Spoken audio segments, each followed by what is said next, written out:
Bem, gente, bom dia. A gente está aqui de novo com a Flor, a doutora Flor Espinosa, que ela é infectologista no Instituto Tropical de Manaus e também pesquisadora da Fiocruz. Flor, muito obrigada por você ter aceito de novo o nosso convite para a gente conversar hoje, tá? Um prazer revê-la. Obrigada, Micaela. É uma grande oportunidade, muito feliz de estar aqui com você, dividindo este sábado de manhãzinha para esclarecer dúvidas dos seus pacientes. Tá, obrigada, Flor. Olha, eu queria conversar contigo porque agora a gente sabe que muitos lugares, Manaus, aqui também na Argentina, a gente já está falando de uma flexibilização, né? Então, com a flexibilização, a gente tem visto que muitas pessoas têm pensado que todo mundo precisa se infectar, que a única forma de conter a pandemia é todo mundo se infectando, porque assim o vírus vai parar de circular e as pessoas criam imunidade. Mas eu li que na China houve algumas pesquisas que mostraram que as pessoas voltaram a se infectar depois de 3 ou 4 meses de recuperadas, né? Então, como é que fica isso naquela questão da imunidade de rebanho? O que tem de certo nisso aí? Eu trouxe uma pequena apresentação que nos vai ajudar a explicar às pessoas o que significa isso. Então, eu aproveitei aquelas perguntas que você me mandou, e eu acho que isso é importante para explicar. Eu vou voltar a um ponto que tínhamos falado na vez passada, que era sobre a definição do que é esta infecção. Então, o vírus é o SARS-CoV-2 e causa a doença COVID-19. Lembra que você me perguntou se era uma doença respiratória? E eu respondi que era uma síndrome, ou seja, ela se manifesta de diferentes formas clínicas e atinge diferentes órgãos e sistemas. Sim. Isso significa o quê? Significa que não é uma infecção simples, é uma infecção que requer toda a nossa atenção. Algumas pessoas vão evoluir de uma maneira rápida para a cura. Vai ter uma resolução da sua infecção fácil. Isso acontece, esperamos, em 85% dos casos. São pessoas que não fazem nenhum sintoma ou pessoas que fazem sintomas muito leves e, no pior dos casos, moderados. Isso acontece com 85% das pessoas. Então, por que a gente precisaria tomar tantas medidas como uma quarentena, que é uma coisa complicada para aplicar em todas as pessoas de uma comunidade? As pessoas, depois de um certo tempo, começam a faltar, a deixar de aderir ao isolamento social. As pessoas começam a se cansar e a querer retomar uma vida normal. Então, aí é que vem a pergunta, por que a gente não se expõe logo e se infecta logo e retoma a vida normal? Então, a resposta é simplesmente esta, porque nós teríamos um preço muito alto a pagar para fazer isso. Primeiro, expliquemos o que é a imunidade de rebanho. O que é a imunidade de rebanho? Sempre se espera que quando existe uma infecção, por exemplo, esta infecção viral, que as pessoas que têm a infecção desenvolvam de alguma maneira imunidade para essa infecção. Ou seja, uma pessoa que era suscetível tem infecção e se torna resistente a essa infecção. É o que normalmente nós esperamos. E que se isso acontece e nós temos uma grande contingente da população que passou por essa experiência de se infectar e de resolver a sua infecção, nós esperamos que, então, essa população tenha uma relativa proteção para um novo surto. Essa população ficaria resistente. Mas acontece que nós estamos tratando de um vírus que é totalmente novo e que não tinha circulado no mundo. Então, esperamos que toda a população mundial seja suscetível se ainda não se infectou.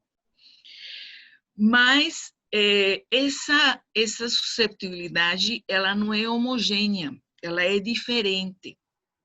Ou seja, existem pessoas que são mais suscetíveis que outras, pessoas que se infectam mais facilmente. Existem pessoas que são mais vulneráveis que outras, ou seja, que infectadas têm mais risco de evoluir para uma forma grave da doença e de morrer por causa dessa doença.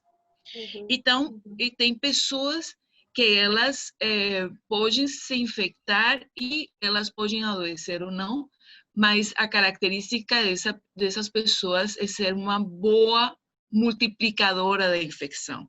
Ou seja, que uma vez infectada, ela tem a potencialidade de infectar cada vez mais pessoas que não estejam infectadas. Então, por modelos matemáticos, se considera que talvez esta infecção não requer um grande contingente populacional imune, que se, digamos, se eu consigo um 25% da população que já passou pela infecção, já me cria algum grau de imunidade de rebanho. Mas também existem modelos matemáticos que mostram que isso só seria possível quando 70% da população estivesse exposta. Então, como você vê, existe um intervalo muito grande entre considerar que se atinge com 25% ou com 70%. Qual é, então, o problema de não fazer esse isolamento para que, de alguma maneira, a população se infecte e consigamos criar a imunidade de rebanho? O principal problema está resumido nestas 3 perguntinhas que eu coloquei aqui embaixo. Primeiro, nós não temos absoluta certeza de que imunidade se faz depois da infecção por SARS-CoV-2. Não sabemos qual é o percentual das pessoas que infectadas são capazes de montar uma imunidade efetiva. E não sabemos também se essas pessoas que se infectam e desenvolvem uma imunidade efetiva, por quanto tempo essa imunidade vai funcionar. Então, esses são os problemas fundamentais que nos permitem afirmar que uma imunidade de rebanho, ela não deve ser a medida ideal para encarar esta pandemia. Adicionalmente, então, veja aqui, eu fiz uma estimativa considerando que a população do Brasil é de 220 milhões de habitantes. Se nós consideramos que 25%, no melhor dos casos, na expectativa mais optimista, que seja que nós com 25% da população infectada consigamos imunidade de rebanho, isso significaria que nós precisamos que 55 milhões de pessoas, eu quero lembrar que hoje os casos estão em torno de que nós temos 2 milhões de infectados esta semana. Isso significa que nós precisaríamos 55 milhões, na expectativa mais otimista, precisaríamos que 55 milhões das pessoas se infectassem. E nesses 55 milhões de infectados, nós teríamos a expectativa de ter cerca de 2.750.000 casos graves. Esses casos graves são de pessoas que vão requerer internações hospitalares, algumas, e a maioria delas, vão requerer ir para intubação, unidade de terapia intensiva, etc. Isso tem um custo para o Estado, isso tem um custo para a sociedade, além do enorme custo da própria família que tem um parente nessa situação. E desta estimativa de 55 milhões de infectados, esperaríamos ter 550.000 óbitos. Nós estamos chegando na marca de 90.000. Então, imagina quanto mais gente teria que morrer para que nós conseguíssemos imunidade de rebanho com uma expectativa muito otimista de que precisaríamos só 25% da população infectada para chegar nisso. Se, como se espera em todas as infecções, para atingir imunidade de rebanho, a marca normal que se pretende atingir é de 70%. Se esse fosse o caso, se a COVID estivesse neste perfil mais pessimista, nós precisaríamos 154 milhões de brasileiros infectados, que evoluiriam para uma forma grave 7.700.000 e que morreriam provavelmente mais de 1,5 milhão de brasileiros. Isso é moralmente indefensável. Não é possível que alguém diga que o melhor a acontecer é pretender imunidade de rebanho. Adicionalmente, há uma coisa que eu quero frisar, que é a possibilidade de sequelas. Nós tivemos a experiência de viver há 5 anos atrás, o que foi a epidemia do Zika. No meu caso particular, eu tive a oportunidade de acompanhar uma equipe multidisciplinar que acompanhou essas gestantes expostas ao Zika na gravidez aqui em Manaus. E nós observamos, depois do nascimento dessas crianças, que a tranquilidade chega quando a criança nasce e a mãe vê que não tem nenhuma evidência nesse momento de alteração, não tem microcefalia, não tem nenhuma coisa grave. E o que a gente observa no tempo é o surgimento de uma grande quantidade de alterações nessas crianças que só foram observadas com o passo do tempo. Nós, neste momento, temos uma epidemia por SARS-CoV-2 que tem 6 meses no mundo. Nós não temos tido a oportunidade de observar sequelas, efeitos a longo prazo e muito menos de estimar que percentual das pessoas podem evoluir desta forma. Se nós estamos falando de uma infecção que é sistêmica e que não é só esperável encontrar sequelas respiratórias, nós estamos falando de possíveis sequelas renais, neurológicas, nós estamos falando de sequelas cardiológicas, então não é uma coisa para ser banalizada, não pode ser considerado como medida de saúde pública esperar que a população se infecte para atingir imunidade de rebanho. E é uma coisa muito importante que você faz, que é o fato de levar informação para a população. Porque eu insisto, é uma responsabilidade compartilhada. Eu tenho a obrigação de dar informação sobre a infecção e sobre a doença para que a população tenha noção das consequências e, de alguma maneira, assuma as consequências dos atos da população. Então, eu não posso me expor à toa, pensando que, no pior dos casos, eu terei uma gripezinha e pronto. Eu tenho que pensar que essa exposição que eu tenha e que provavelmente me contamine, pode fazer com que eu distribua essa infecção dentro da minha casa, dentro da sociedade, as pessoas, o meu entorno, as pessoas com quem eu convivo, como são as pessoas que trabalham comigo, como são as pessoas que se deslocam em ônibus e que encontram as pessoas com as quais eu convivo no caminho. E eu estou levando essa possibilidade dessas sequelas que fazem parte de uma estimativa que os economistas precisam levar em conta também, no momento em que se pensa em quanto custa uma pandemia como esta. O número de sequelas e como elas devem ser atendidas no futuro é, sem dúvida nenhuma, um valor que deve ser considerado. Então, não é simples assim. Então, é uma informação que é necessário que a população entenda para que não vá na onda da ideia de que a solução ideal é atingir a imunidade de rebanho. Eu acho que esta é a segunda pergunta que você... Porque aí a gente vem questionando isso, porque sempre fica falando do pico, né? Quando vai ter o pico, quando não vai ter o pico, e as pessoas sempre falam da questão de que sempre não se chega, apesar de todos os casos, enfim. Então, e aí? O Brasil vai realmente chegar no pico sem ter cumprido com o distanciamento social antes, né? Porque agora já abriu em muitos lugares. Mas mesmo sem ter cumprido como deveria, vai chegar no pico?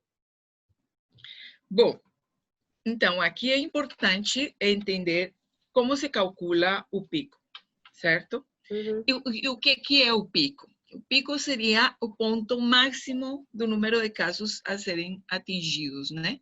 É o que se esperaria que ocorressem durante uma epidemia. Então, isso depende da taxa de reprodução. Taxa de reprodução é uma coisa que um conceito que tínhamos visto na live anterior, mas que eu vou novamente abordar aqui para que as pessoas entendam o que é essa taxa de reprodução. O tamanho da população que é suscetível, ou seja, que ainda não entrou em contato com o vírus, e o grau de distanciamento social, tá? Então, eu espero que quanto maior seja minha taxa de reprodução, mais rápido eu vou conseguir chegar ao pico. Quanto maior seja o tamanho da população suscetível, eu vou demorar muito mais em conseguir que toda essa população se infecte. Então, o pico se alonga.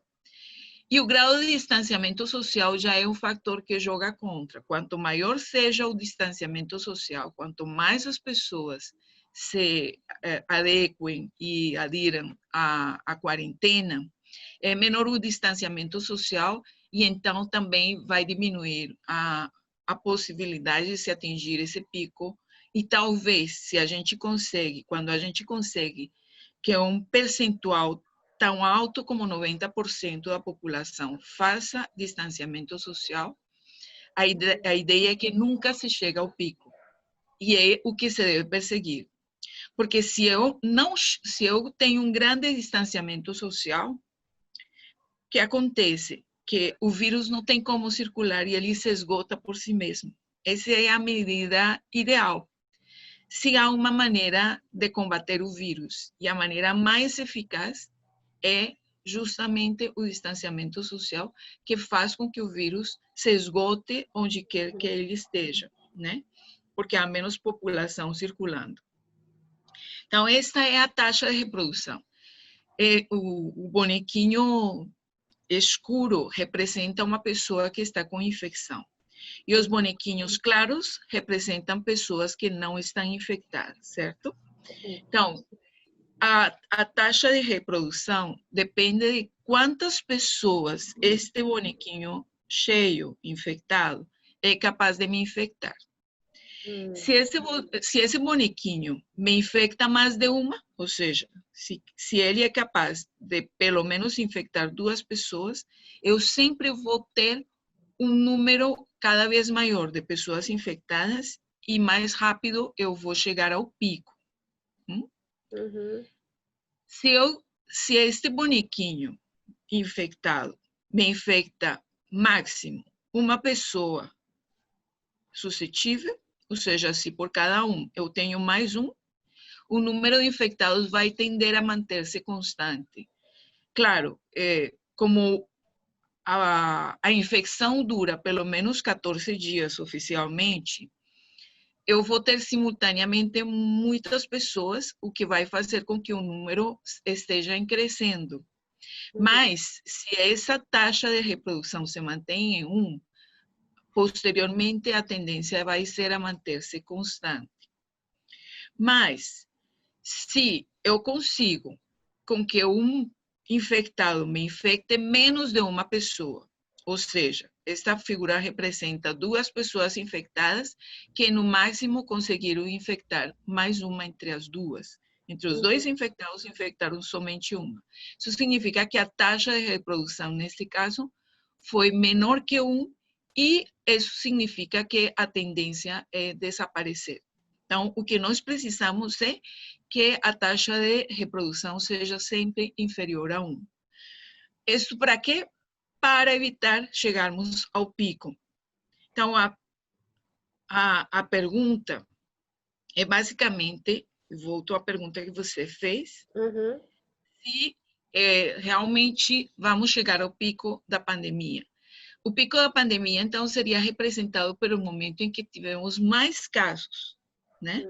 Mas nós não precisamos esgotar toda a população. Nós podemos evitar que esse pico seja muito numeroso.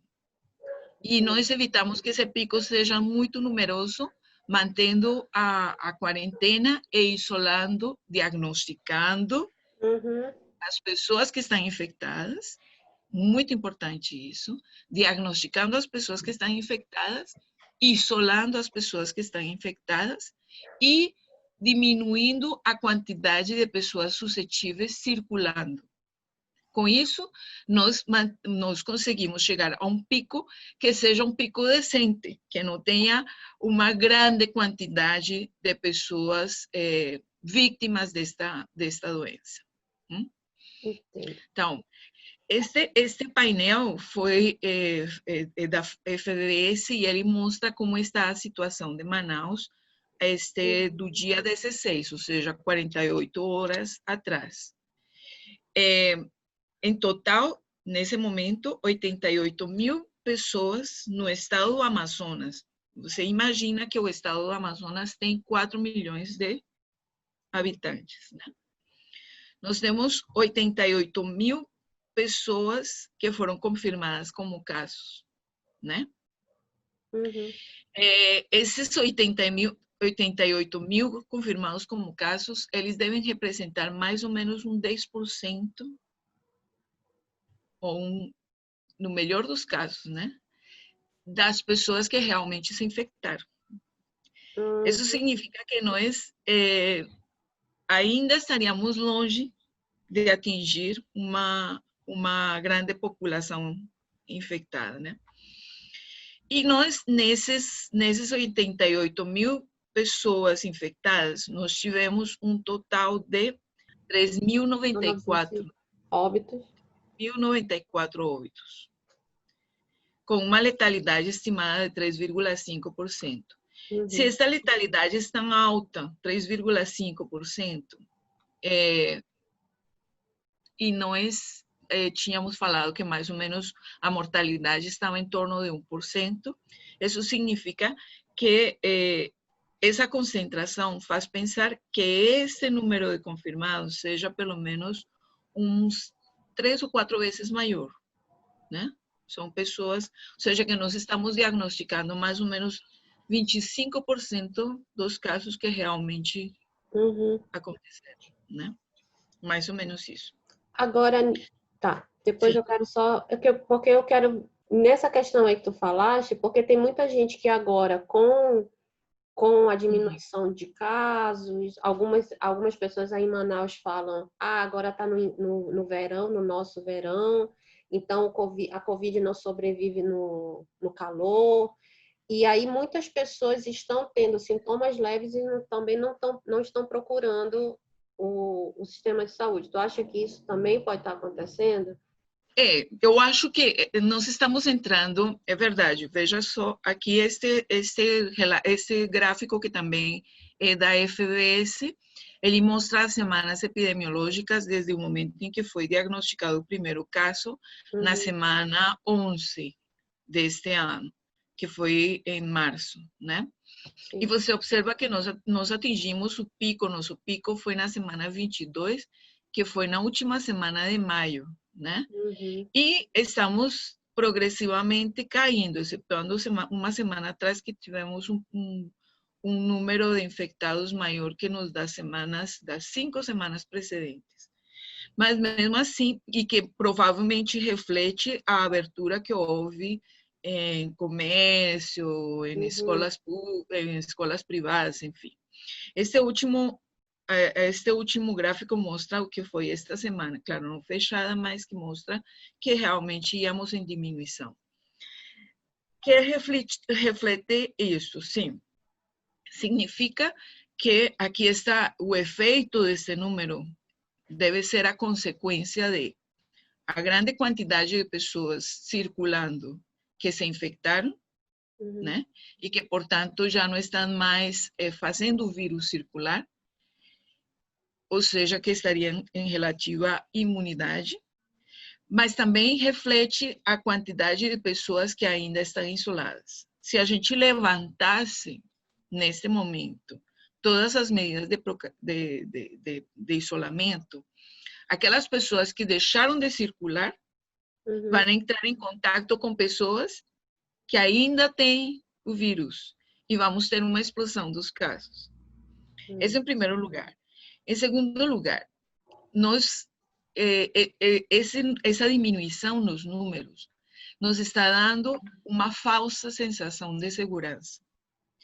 Se você observa as pessoas na rua, inclusive as pessoas no trabalho, você vê que as pessoas estão deixando de usar a máscara. Talvez na rua elas sejam um pouquinho mais cobradas e no transporte público e a grande maioria aceita, né?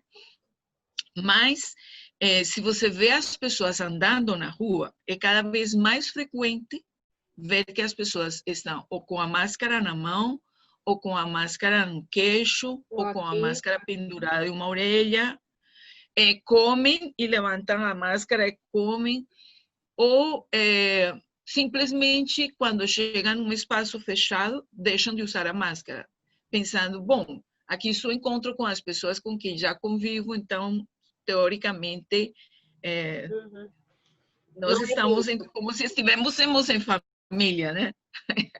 Então, eu acho que essa falsa sensação de segurança pode ter uma consequência nefasta se nós perpetuamos essa conduta. A gente não pode ter atitudes inconsequentes.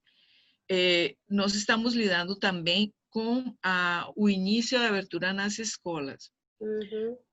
Nós temos que considerar que a criança absorve o que ela vê.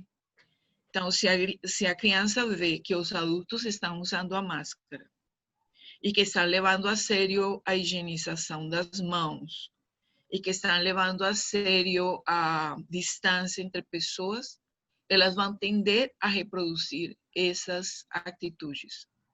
Mas se elas não observam isso pelos adultos que devem dar exemplo a elas, como são os professores e como são os pais, a gente vai ter muita dificuldade que as crianças aderam a esses comportamentos. Porque elas não têm a mesma noção de consequência que um adulto deveria ter. Elas não têm a mesma noção de perigo que um adulto deveria ter. Então, é uma coisa que tem que dizer claramente, o perigo não terminou. O perigo não terminou. Nós ainda estamos vivendo uma pandemia. E nós temos um conhecimento muito limitado do que essa pandemia, do que essa infecção e do que essa doença representa para a comunidade como um todo. Nós ainda temos um conhecimento que é muito pequeno, embora seja muito rápido. Em 6 meses você tem visto uma evolução do conhecimento que tem sido assim brutal, mas isso se deve à grande quantidade de pessoas que estão investindo em pesquisa, estão fazendo pesquisa muito séria e que têm dado uma velocidade muito grande à ciência, mas mesmo assim nós não sabemos tudo, nós não sabemos tudo. Então é importante levar isso em consideração. Aí quero falar da questão dos assintomáticos, mas aí eu queria que tu falasse um pouco sobre isso, tá? O que tem a ver com o calor e o frio com a propagação do Covid? Desculpa, que eu já estava esquecendo. Né? E a gente ouve muito disso, agora a gente está em risco. E em Manaus, o nosso calor mata tudo. Bom, então, o que a temperatura faz é mudar os comportamentos. Então, não é que o vírus, não é que a temperatura mate o vírus, não é verdade. Porque senão Manaus não teria tido o desenvolvimento da doença que teve. Nossa temperatura não muda. Ou seja, muda, mas não nós nunca tivemos frio em Manaus.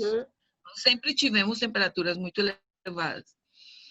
Então, o que muda, o que a temperatura climática faz mudar é o comportamento. Então, por exemplo, quando nós estamos, perdão, no calor, e você, aqui em Manaus, você estar com uma máscara no calor, faz suar, faz que você tenha, obviamente, aumenta o prurido ao redor onde está a máscara, aumenta a necessidade de você estar se coçando e isso aumenta o risco cada vez que a gente levar uma mão contaminada para a face, a gente aumenta o risco de contaminação. Então, esse é um comportamento de risco que se aumenta no verão. No inverno, que comportamento de risco se tem? É que o inverno, o frio, faz com que as pessoas fiquem mais aglutinadas. Uhum. E isso aumenta, diminui o distanciamento social e com isso aumenta a probabilidade de infecção. Então significa que no verão estamos livres? Não estamos livres. Eu já acabei de falar que nós suamos mais e a nossa tendência vai ser levar a mão contaminada mais frequentemente para a cara. Mas também tem um adicional, e é que quando faz mais calor, mais procuramos um ar-condicionado. Uhum. E o ar-condicionado diminui a circulação do ar. Nós precisamos investir na circulação do ar de tal maneira que o ar esteja se renovando. O ar-condicionado pode ser um comportamento de risco que aumente a quantidade dos casos em um determinado espaço circunscrito, por exemplo, nas salas de aula. Então, não se deve relativizar, não se deve relativizar. É muito bom esclarecer isso, né? Aí a próxima pergunta seria sobre a questão dos assintomáticos, né? Colocaste aí. Isso daí gerou muita comoção, muito debate, né? Essa afirmação da OMS. Bom, importante é que primeiro que nós temos que dizer o que é um assintomático, né? Então, um assintomático, ele é uma pessoa que está infectado, que o vírus se reproduz nas suas células e, mais que ainda, ele não teve uma repercussão clínica, ou seja, que ele não passou a sentir não passou a ter nenhum sintoma que seja consequência dessa reprodução do vírus nas suas células. Isso pode acontecer em algumas pessoas que, mesmo infectados, não desenvolvem doença. Quando a gente tem sinais e sintomas, nós chamamos que estamos doentes. Né? Quem não tem sinais e sintomas está somente infectado. Então, o infectado pode ser assintomático ou o infectado pode evoluir para estar doente. Essa é a diferença. Alguns infectados vão estar infectados durante todo o período e nunca vão saber nem que estiveram infectados, né? Mas outros infectados, eles podem estar somente pré-sintomáticos. Isso significa que entre o momento em que a pessoa se infecta e o momento em que ela começa a desenvolver sintomas, há um tempo, né? Transcorre um tempo. Então, veja, por exemplo, este gráfico. Ele mostra aqui embaixo, aqui está medido em semanas, o tempo medido em semanas, e essa linha que está em tracinhos pequenos, ela representa o momento em que os sintomas começaram. E esses sintomas podem começar até uma semana depois que a pessoa se infectou. Inclusive, ela já reproduzindo o vírus. Então, os infectados são infecciosos, sim. Eles podem ser não tão bons transmissores. Ou seja, o pico, o momento em que ele mais está produzindo o vírus, é mais ou menos um dia antes, de 3 dias a um dia antes de iniciar os sintomas. É um momento em que uma pessoa é mais infecciosa. Então, às vezes, você vai no supermercado e vê que está medindo temperatura. Essa atitude dá uma certa sensação de conforto, Sim. Mas em termos de infecção, isso não significa nada, porque a Isso pessoa que eu pode sempre não, pensei, eu digo, mas como é que isso funciona? ela simplesmente pode estar no dia antes de É. desenvolver a febre e no momento em que ela mais está transmitindo o vírus. Então, é uma medida que é até certo ponto inócua, né? Uhum. É um Tem esse placebo, né, pra gente. impacto, tem seu impacto, mas ela, em termos infecciosos, ela pode ser inócua. Então, é possível que as pessoas que têm pouco, que não são sintomáticas, que não desenvolvem uma forma sintomática da infecção, elas não sejam tão boas eliminadoras de vírus.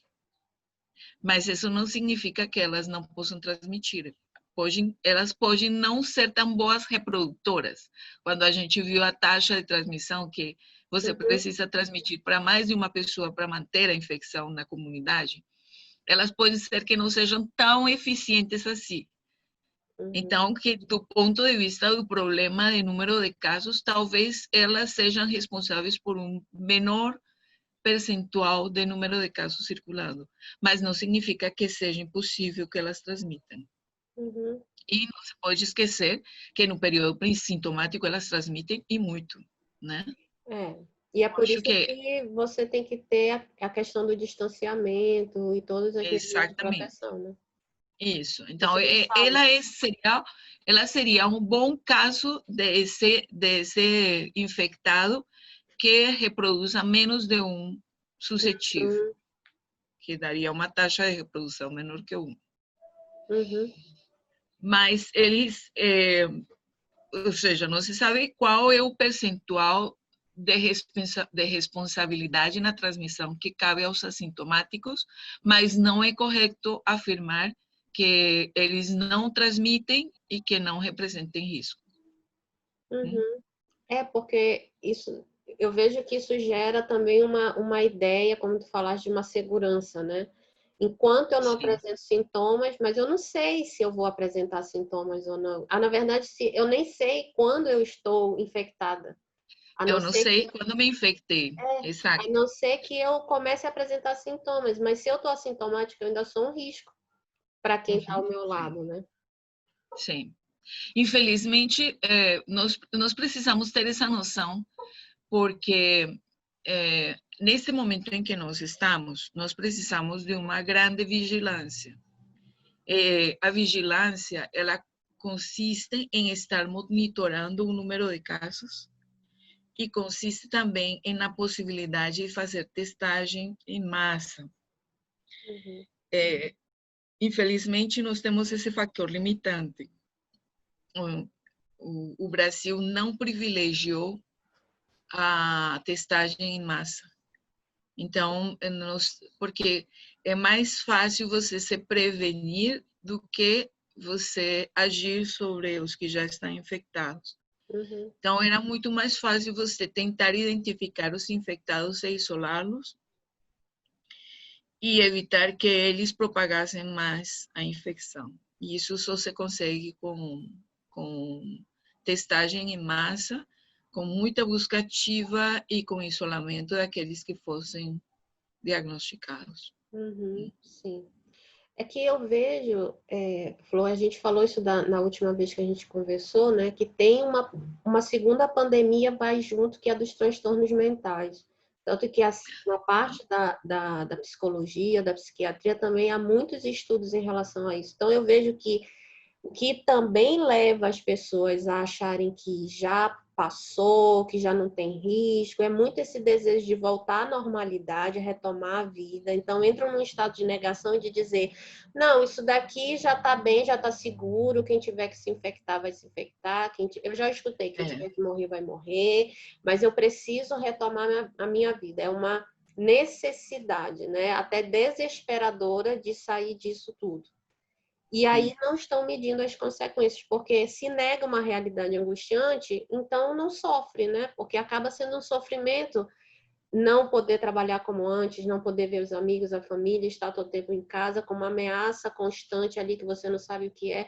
Então, eu vejo que as pessoas também adoeceram muito mentalmente, emocionalmente nesse período. E aí está refletindo certo. nessa saída descontrolada nesse momento. Isso é verdade. A pandemia trouxe consequências e trouxe para efeitos que não são poucos. O estresse nas crianças também, ou seja, na família como tal, porque os pais sofrem de ver as crianças ansiosas porque estão limitados a espaços pequenos. E isso também faz com que eles queiram mais rapidamente possível sair disso. Também a necessidade de voltar ao trabalho, que é uma realidade que atinge a maior parte da população, né?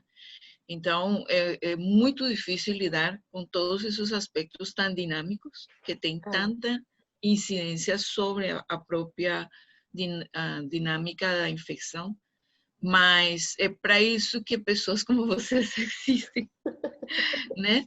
Que é para nos dar suporte, para a gente procurar suporte, né? E para a gente procurar informação, porque é a única maneira de você se proteger é com informação mesmo. Com certeza. E aí a próxima pergunta é a questão dessa questão da vacina, né? Como é que tá? Porque já tem dados mostrando que...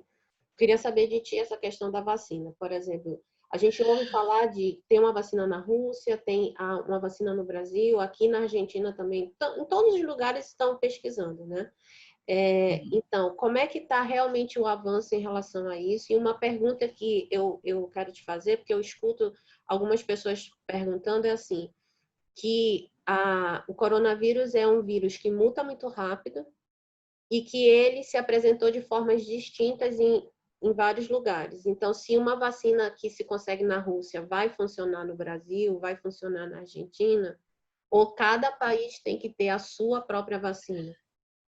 Não, eu acho que não seja necessário isso. Olha, nós tivemos uma experiência com o vírus da influenza, né? Então, o vírus da influenza é um vírus que circula muito no mundo, que ele tem uma curta duração, ou seja, que as pessoas precisam se vacinar a cada ano, e que ele coleta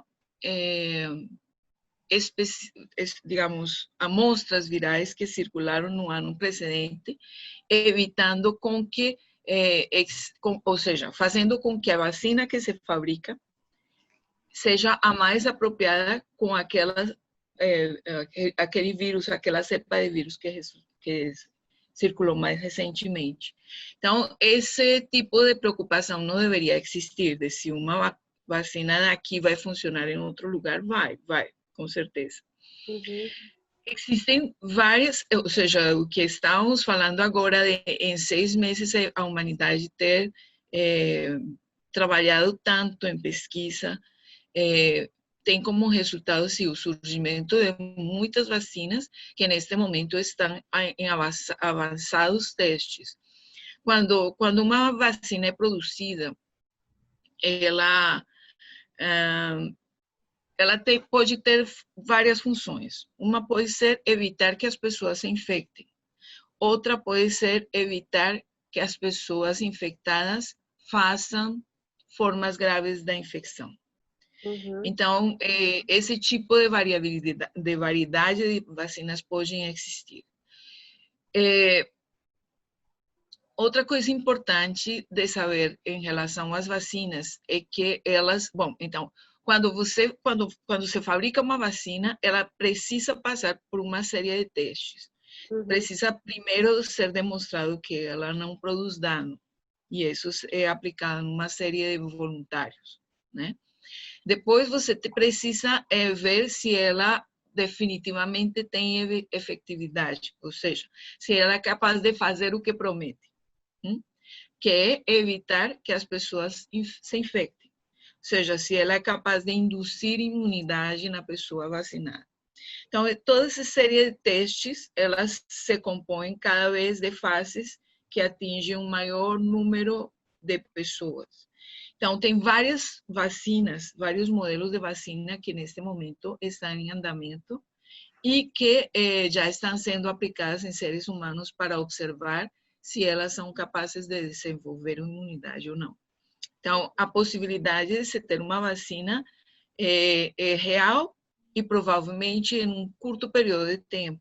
Talvez no ano que vem ou no final desse ano já se disponha de vacinas que sejam efetivas. Uhum. O problema da vacina é o óbvio. Se nós estamos falando que toda a humanidade é suscetível, nós precisaríamos produzir tantas doses de vacinas como pessoas existem no mundo. Isso implica uma infraestrutura e um custo enorme. Então, mesmo que a vacina exista, a pergunta é a que percentual da população mundial vai conseguir ser vacinada. Uhum. Então, a vacina ela é uma resposta apenas parcial ao problema. Entendo. Porque vai demandar uma quantidade de recursos que vai fazer inviável para um grande percentual da humanidade. Uhum. Muito mais se essas vacinas forem produzidas por laboratórios focando em obter um ressarcimento pelos custos da pesquisa. Uhum. E aí termina sendo só para poucos. Infelizmente, né? Uma outra coisa, Flor, a gente falaste num outro momento sobre a questão da máscara. E aí eu queria só falar o seguinte, porque o que eu tenho visto, e inclusive eu tenho visto algumas publicações de algumas pessoas dizendo que a máscara faz mal, que a máscara, quando você coloca, você respira gás carbônico, que você fica sufocado, ou seja, toda querendo sustentar que usar a máscara causa muito mais dano do que realmente é efetivo. É óbvio que a gente, do ponto de vista psicológico, sabe que tem uma questão aí mais do que tudo isso que está sendo dito, né? Que é a privação de liberdade, algumas pessoas acabam hiperventilando, têm sintomas de pânico e acham que é por conta do uso da máscara. E eu queria só que tu falasse sobre isso, porque eu acho que é importante que as pessoas entendam, né, que o uso da máscara nesse momento é eficiente. Sim. Bom, em relação à máscara, primeiro, a qualidade da máscara. Ela não pode ser qualquer tipo de máscara. Ela precisa ter uma certa condição. Ela precisa ter pelo menos 3 camadas para ela ser protetora, né? A máscara, ela é eficiente para quem está infectado, deixe de se propagar vírus. E ela também tem sua eficiência para quem não esteja infectado, não respire vírus, né? Uhum. Então, a máscara é útil para as duas pessoas, tanto a infectada como a suscetível. A maneira como a gente manipula a máscara pode sim ser um fator de risco. Então, você deve lavar as mãos antes de colocar a máscara, lavar as mãos quando for tirar a máscara, né? Você deve sempre presumir que as suas mãos estão infectadas antes de colocar a máscara e por isso precisa lavá-las. E deve presumir que a máscara está infectada quando vai tirar a máscara e por isso deve lavar as mãos, né?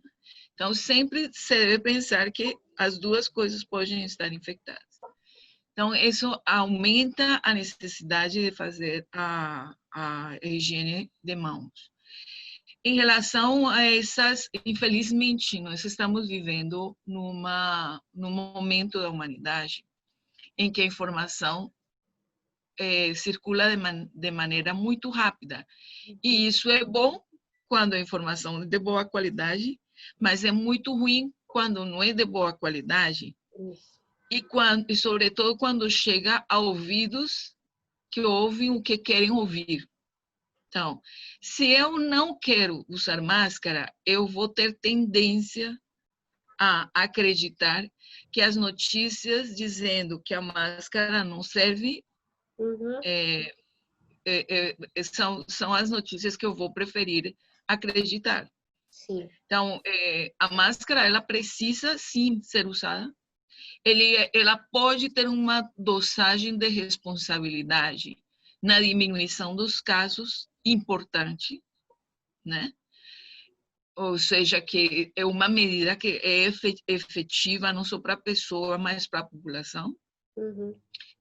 Mas ela precisa ser bem usada. Ela não pode estar na mão e ela não pode estar pendurada na orelha, nem embaixo, nem no queixo. Ela precisa ser bem usada. Uhum. E, é claro, ninguém diz que o que estamos vivendo seja fácil e que seja confortável.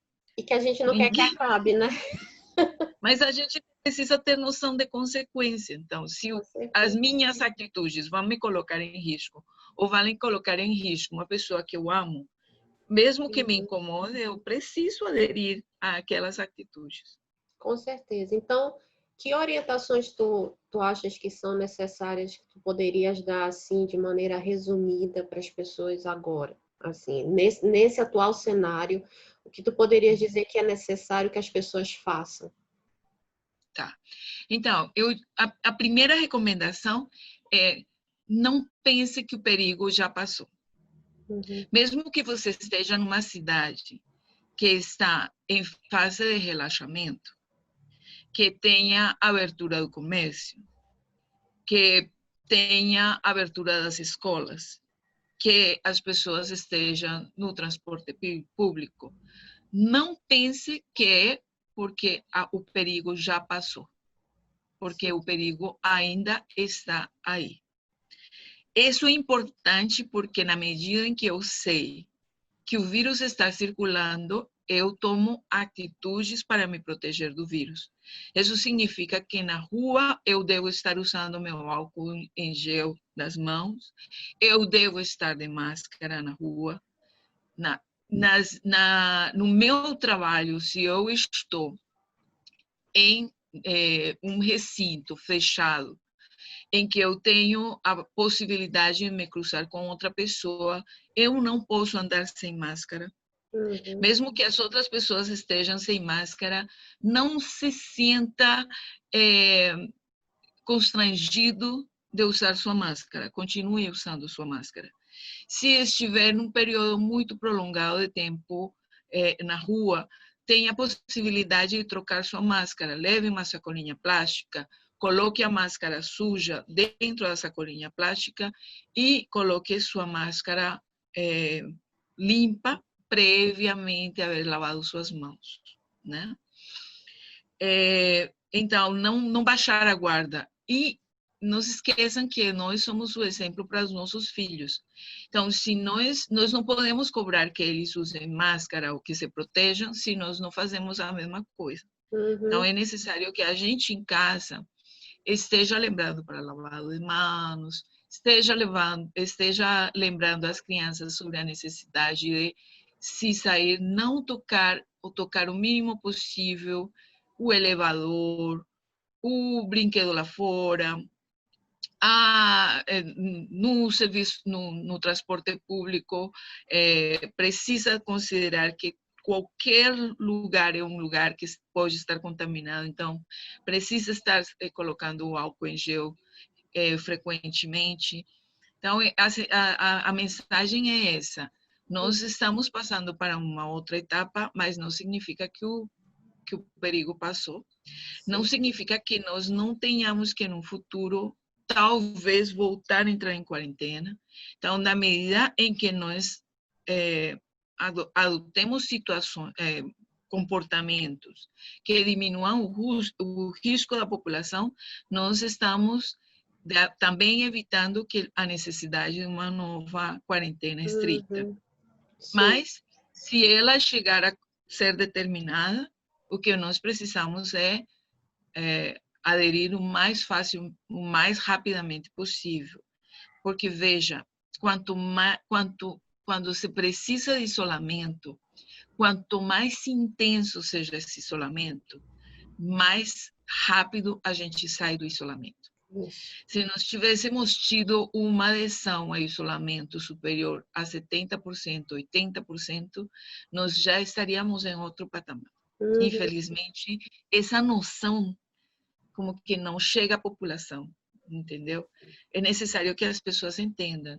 Eu preciso que a maior parte da população siga as recomendações para que realmente nós todos consigamos vencer a pandemia. É uma parte de cada um, né? Cabe a cada um cumprir com o seu papel e a sua parte para que todos possam sair disso, né? É uma consciência coletiva. Assim como a gente falava na dengue, que nossa responsabilidade era revisar nosso quintal 10 minutos por semana para evitar os criadouros. Nós temos exatamente uma parte da responsabilidade da pandemia agora. Na medida que a gente siga as recomendações que os órgãos públicos nos dão, nós conseguimos diminuir o problema como tal. Fora isso, é uma coisa que eu insisto. Olha, a gente tem que se perguntar que tanta falta eu faria para meus filhos, para meus pais, para minha família. Se eu viesse a faltar, o que seria deles? Sim. Ou imagina como será meu futuro se eu subestimo o problema agora e no futuro eu vou precisar de, sei lá, passar minha vida num hospital a cada certo tempo porque fiquei com uma insuficiência cardíaca, um problema cardíaco, ou um problema renal, ou um problema respiratório. Então, não vale a pena a gente se arriscar. Imagina as perdas de memória. Imagina você ter uma possibilidade de perder sua capacidade mental em consequência de ter sofrido uma infecção. Como nos roubaria de nós mesmos essa sequela? Então, é uma coisa que a gente tem que pensar. Sim. E eu acrescentaria aqui, da minha parte, né, que se você que está ouvindo, sente que a situação está te sobrepassando, muita ansiedade, muita preocupação, muita tristeza, muito desespero até, né, que procure uma ajuda psicológica, para que você possa sair dessa situação, né? Não é só... É importante que as duas coisas andem de mãos dadas, uma ajuda a outra. As prevenções de usar máscara, álcool em gel, lavar as mãos, desinfectar as coisas e também cuidar da sua saúde mental e emocional, né? E ajudar os outros, né? E ajudar os outros. Porque há outras pessoas, se você não está nessa situação, pode ser que tenha alguém perto de você que esteja nessa situação e talvez você pode escutar, ajudar, orientar e aconselhá-la a buscar ajuda e orientação, como você falou, sempre em fontes confiáveis, no caso da pandemia, né? Não deixar que qualquer informação entre, mas realmente fazer um filtro disso, porque aí eu acredito que a gente vai se informando de uma forma mais responsável e também tendo uma consciência melhor do que né? Do que precisa ser feito. Certo. E Flor, apesar do assunto, do tema, mas é sempre um prazer te rever e falar contigo, tá? Muito obrigada, Micaela. Muito obrigada pelo convite. Tá, eu agradeço muito a tua disponibilidade, porque eu sei que você é uma pessoa muito ocupada, ainda mais agora que as coisas retomaram, né? Mas tiraste um tempinho para falar com a gente e eu agradeço muito mesmo, tá? Tá e bom. Agradeço muito o teu trabalho também, que é super importante para a gente agora. Tá. Sempre, né? Muito obrigada a todos, então. Tá, um beijo. Tá. Tchau. Um beijo. Tchau.